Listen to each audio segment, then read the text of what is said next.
Hello, आज के video से हम लोग वैद्युत फ्लक्स इसके बारे में जानेंगे। देखिए, बात अभी तक हम लोगों ने आवेशों के बारे में पढ़ा, वैद्युत क्षेत्र के बारे में पढ़ा और वैद्युत बल रेखाओं के बारे में पढ़ा। पहले की क्लासों में ये हेडिंग आपकी नेक्स्ट चैप्टर में थी, लेकिन अब एनसीईआरटी सिलेबस में ये क्या हो गया है, आपका पहले ही चैप्टर में जुड़ गया है। सबसे पहले आपको इसको समझने की ज़रूरत है। तो वैद्युत फ्लक्स क्या चीज़ है, आइए चलिए एग्जाम्पल के तौर पे हम समझते हैं। मान लीजिए कोई हमारा एक पृष्ठ है। जैसे आपने अगर हाई स्कूल में ध्यान हो तो हाई स्कूल में आप लोगों ने चुंबकीय फ्लक्स पढ़ा था, वो भी कागज़ के तल के लंबवत चुंबकीय बल रेखाओं की संख्या की माप को दर्शाता था। वैसे ही यहाँ पर क्या ये करता है, किसी भी सतह के लंबवत तल से गुजरने वाले वैद्युत क्षेत्र रेखाओं की संख्या की माप को बताने के लिए जिस भौतिक राशि का उपयोग किया जाता है वो क्या है, आपका वैद्युत फ्लक्स। फिर से वैद्युत क्षेत्र रेखाओं की संख्या की माप, किसी सतह से गुजरने वाली जितनी संख्या होगी उसको जिस भौतिक राशि से हम नापते हैं वो क्या है, आपका वैद्युत फ्लक्स। जैसे मान लीजिए कोई भी एक सतह है और वैद्युत क्षेत्र रेखाएं आपकी इस तरह से यहाँ पर दिखाई जा रही हैं।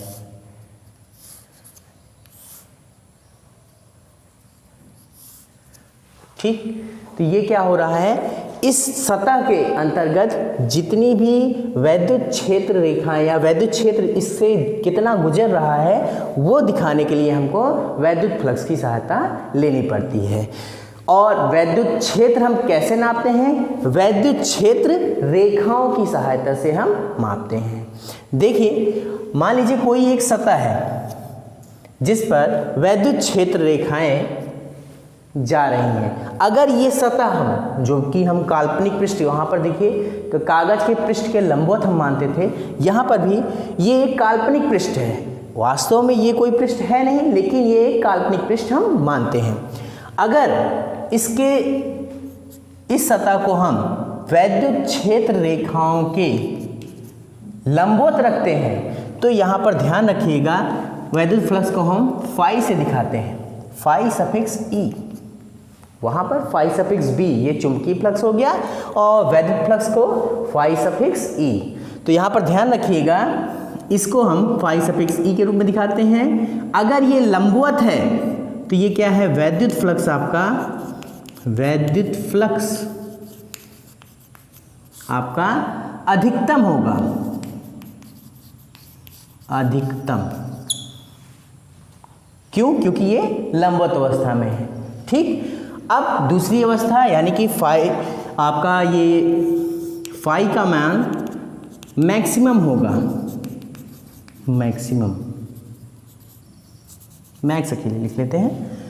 ये मान लीजिए केस फर्स्ट है। सेकंड केस, मान लीजिए कागज़ के तल के लंबवत हमने इस सतह को लंबवत न लेकर इस तरह से ले लिया। अभी ये ठीक इस तरह से था, अब हम इसको इस तरह से ले रहे हैं या इस तरह से। ठीक है, उस अवस्था में वैद्युत क्षेत्र रेखाएं इसके आसपास से होकर गुजर जाएंगी, जो कि आपको चित्र में दिखाया जा रहा है। अभी मैं इसके बारे में और बताऊंगा आपको। तो यहाँ पर वैद्युत फ्लक्स क्या होगा, आपका वैद्युत फ्लक्स निम्नतम होगा,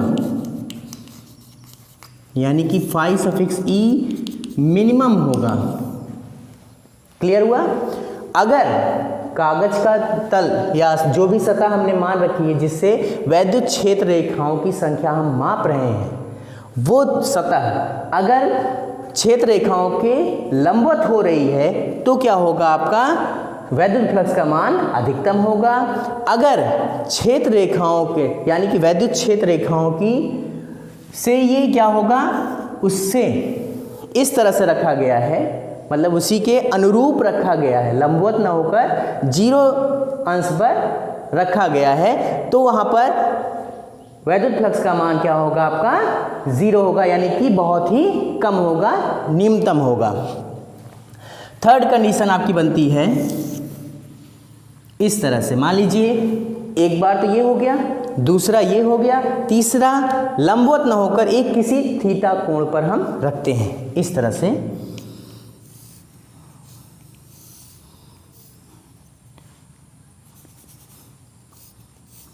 इस तरह से तो यहाँ पर उतनी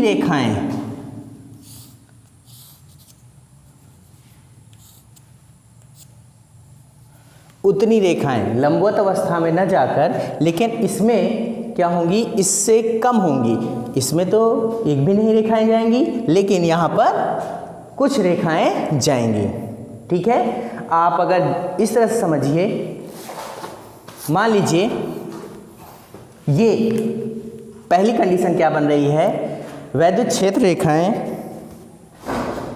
मान लीजिए वैद्युत क्षेत्र रेखाएं इस तरह से यहाँ पर इसके जा रही हैं। कागज़ के तल के लंबवत ये सतह क्या मानी गई है, इस तरह से ये लंबवत अवस्था हो गई। इस तरह से क्षेत्र रेखाएं इसकी जा रही हैं, ये पहली अवस्था है। तब क्या होगा, वैद्युत फ्लक्स आपका मैक्सिमम कंडीशन में होगा।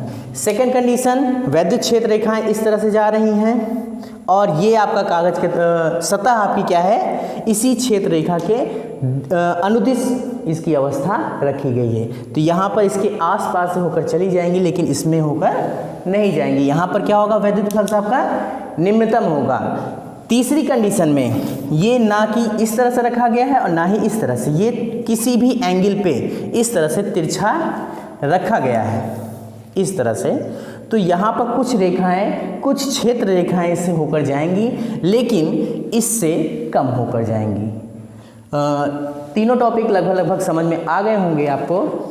ये तो मैंने आपको वैसे बताया। आइए चलते हैं अब सूत्र के रूप में रखते हैं। देखिए फाई वैद्युत फ्लक्स के बारे में मैंने आपको बताया कि इसको किससे दिखाते हैं, फाई सफिक्स ई से। इसका सूत्र क्या होता है, फाई सफिक्स ई बराबर ई एस कॉस थीटा।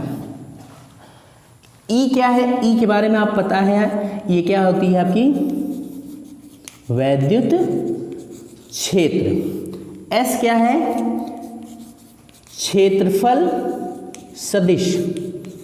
एक नई चीज आपको मिली यहां पर, क्षेत्रफल सदिश। क्षेत्रफल सदिश वह सदिश है जो किसी भी सतह के लंबवत अवस्था को प्रदर्शित करती है। क्षेत्रफल सतह का लंबवत अवस्था। सीधे सीधे आप ये समझिए कि जो भी सतह हम मान रहे हैं यहाँ, वो सतह के लंबवत अवस्था को हम क्षेत्रफल सदिश के रूप में दिखाएंगे। पहली कंडीशन में चलिए देखते हैं। यहाँ पर देखिए सूत्र आपका यही रहेगा, ध्यान रखिएगा। पहली अवस्था में ये इसकी सतह है और क्षेत्र रेखा की दिशा आपकी क्या है, ये है।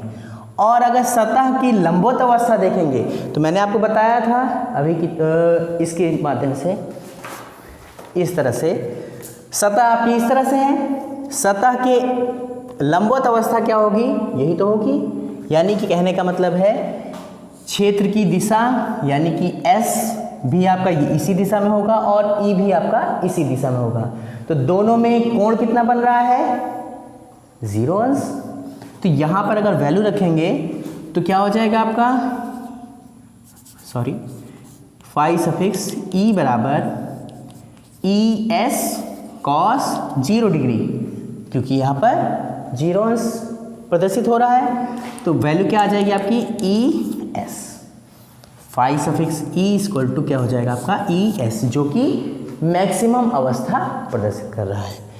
सेकेंड में यहाँ पर देखिए ये सतह ली गई है, क्षेत्र रेखा आपकी इस तरह से है। तो इस तरह से ये सतह रखी गई है, तो इसका क्षेत्रफल सदिश क्या होगा आपका, लंबवत होगा। यहाँ पर इस तरह से इसके क्षेत्रफल सदिश को हम दिखाएंगे। ये क्या हो गया आपका क्षेत्रफल सदिश एस। कहीं कहीं आप ए भी दिखा सकते हैं, कई किताबों में आपको ए दिखाया गया होगा। हम एस ज़्यादा दिखाएंगे क्योंकि ये एनसीईआरटी के सिलेबस में एस ही दिखाया गया है। और वैद्युत क्षेत्र क्या है आपका, इस तरह से है। क्षेत्र रेखाएं इस तरह से हैं, क्षेत्रफल सदिश इस तरह से है। दोनों में कोण कितना बन रहा है आपका, 90 अंश। 90 अंश पर अगर इसमें वैल्यू रखेंगे तो क्या हो जाएगा आपका, phi suffix E equal to E S cos 90 degree. 90 degree के बारे में आपको पता है, इसका मान कितना होता है, 0 होता है, यानी कि यहाँ पर निम्नतम प्राप्त हो रहा है। दोनों टॉपिक समझ में आ गए। थर्ड टॉपिक आपका जो कि जनरल कंडीशन आपको दिखाता है, सूत्र की उत्पत्ति आप इसी के माध्यम से कह सकते हैं हुई है। यहाँ पर देखिए, कागज का तल का लंबवत अगर देखा जाए तो ये इस तरह से है, या इधर न देखकर इधर ही देख लें, इस दिशा में इस तरह से रखा है। तो कागज का तल अगर इस तरह से दिखाएं और क्षेत्र रेखाएं आपकी क्या हैं, इस तरह से हैं, और ये क्या है आपका कागज का तल, तो इनके बीच का कोण क्या बन रहा है आपका, थीटा। ना ही ये लंबवत है और ना ही ये एक इसके क्षैतिज अवस्था में बन रहा है। यहाँ पर क्या हो रहा है आपका, ये थीटा कोण पर प्रदर्शित हो रहा है। तो इसको हम किससे दिखाएंगे, phi suffix E equal to E S cos theta. ठीक है, क्लियर हो गया। अब हम फोर्थ टॉपिक देखते हैं। देखिए, फोर्थ टॉपिक, अभी तक हमने एक नियमित सतह ली थी और अब क्या लेंगे हम, अनियमित सतह। नियमित सतह जिसकी हमकी लंबाई, चौड़ाई, ऊंचाई हमको ज्ञात होती है या जिसका हम आयतन निकाल सकते हैं, वो क्या होता है आपका, नियमित सतह होती है। अनियमित सतह इस तरह से होती है, कहीं पर भी ये एक दूसरे के बराबर नहीं होती है। अगर गोल आकृति देखिए तो यहाँ पर हम गोल आकृति नहीं ले सकते, लंबाई, चौड़ाई या ऊंचाई इसके बारे में हम नहीं जान सकते। तो ये क्या है आपका, एक अनियमित सतह है। ठीक है, मान लीजिए इसका हमको वैद्युत फ्लक्स ज्ञात करना है। इस पर कहने का मतलब है, इस पर वैद्युत क्षेत्र की अवस्था यानी कि क्षेत्र रेखाओं की संख्या हमको ज्ञात करनी है कि इस सतह से वैद्युत क्षेत्र कितना गुजर सकता है। वो इसके लिए तो वैद्युत फ्लक्स की बात ही तो हम कर रहे हैं। इस पर अगर हमको वैद्युत फ्लक्स ज्ञात करना है, सबसे पहले क्या करेंगे, हम एक छोटा भाग लेंगे जिसका सरफेस होगा, मान लीजिए पूरे का सरफेस S है, और या A मान लीजिए, अगर दिक्कत हो रही तो A पूरे का क्षेत्रफल A है। इसका अगर ये छोटा है तो आप समझ रहे हो, इसका क्षेत्रफल क्या हो जाएगा, DA। ठीक है, पूरे का कैपिटल A, छोटा भाग ले रहे हैं तो इसलिए DA। ठीक है, अब अगर इसका क्षेत्रफल सदिश लिया जाएगा तो ये क्या होगा, इसके ठीक लंबवत अवस्था में होगा। ठीक है, इस तरह से, और ये क्या है, इसका इस तरह से यहाँ दिखा देंगे DA। अगर ये क्षेत्रफल सदिश हो गया और इसके मान लीजिए वैद्युत क्षेत्र क्या है, इस दिशा में है, इनके बीच का कोण क्या हो रहा है आपका, थीटा कोण बन रहा है। तो सबसे पहले इस छोटे भाग का हम क्या करेंगे, वैद्युत फ्लक्स निकालने की कोशिश करेंगे। क्योंकि पूरे का मान नहीं निकाल कर थोड़े से भाग का ले रहे हैं, इसलिए सूत्र क्या हो जाएगा, D phi suffix E equal to vector E dot D vector A, या सॉरी ये तो नेक्स्ट स्टेप हो गया, D A cos theta. E S cos theta था सूत्र पिछले वाले में, यहाँ मैंने अभी बताया था आपको phi suffix E equal to E S cos theta है। इसी में ई तो आपका क्षेत्र वैद्युत क्षेत्र है, एस क्या है आपका, डी ए बहुत ही सूक्ष्म रूप कर दिखा रहे हैं, और कॉस थीटा इनके बीच बना कोण। ठीक है, अब यहाँ पर ध्यान दीजिए, अगर हम संपूर्ण पृष्ठ की बात करेंगे, संपूर्ण सतह की बात की जाए तो क्या हो जाएगा, समाकलन करना पड़ता है, integration D phi suffix E equal to क्या हो जाएगा आपका, integration E into D A cos theta. आपने 11th में पढ़ रखा था, जब ए बी कॉस थीटा आता था तो उसको हम किस तरह से लिख सकते थे, vector A dot vector B. ठीक यही प्रक्रिया इसका, यानी कि छोटे से भाग के वैद्युत फ्लक्स का संपूर्ण मान निकालना है तो इंटीग्रेशन के बाद ये मान हो जाएगा फाई सफिक्स ई बराबर, यहाँ पर वैल्यू क्या हो जाएगी, integration to the surface A माने हैं तो ए कर लीजिए, ठीक है। यहाँ पर भी vector E dot D vector ए जो कि इससे प्राप्त हुआ है, ये आपका एक अनियमित सतह के लिए वैद्युत फ्लक्स का सूत्र हो गया। इसके बारे में और डिटेल हम लोग गॉस की प्रमेय के अनुप्रयोगों और गॉस की प्रमेय के बारे में पढ़ेंगे।